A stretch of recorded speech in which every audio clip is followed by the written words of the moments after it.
सानेगुरुजी वसाहत परिसरातील इंद्रप्रस्थ नगर आणि DSS कॉलनीतल्या रिकाम्या जागेत आज आमदार ऋतुराज पाटील आणि भागातील ज्येष्ठ नागरिकांच्या हस्ते वृक्षारोपण करण्यात आलं।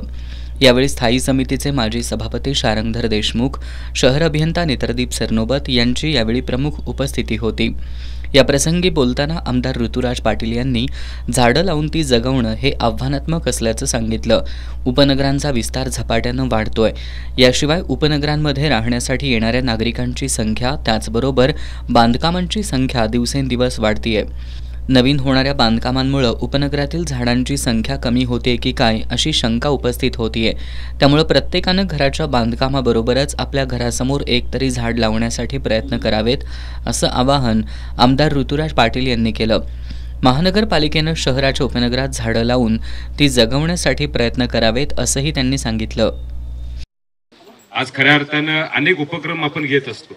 आदरणीय बंटी साहेबांच्या माध्यमातून एक 2-3 वर्षापूर्वी आम्ही खेळीमुक्त उपक्रम घेतला। झाडांवर जी खिळे मारली जातात, म्हणजे एखादा बोर्ड लावायला, ऍडव्हर्टाइजमेंट करायला, ती खिळे काढायचे विसरतात, बोर्ड काढतात पण खिळे काढत नाही। मग आम्ही त्याचा एक उपक्रम घेतला आणि किमान ह्याच परिसरामध्ये, रंकाळा परिसर आणि त्या परिसरामध्ये आम्ही खिळे काढायचं, खिळेमुक्त करायचं अशा पद्धतीचा उपक्रम घेतला। कारण झाडं जगली तर आपण जगणार आहे। आपण आता वड्याच्या झाडाला पाणी घालून आलो। एक वड्याचं झाड जवळजवळ 4,500 लोकांना ऑक्सिजन देते, एक वड्याचं।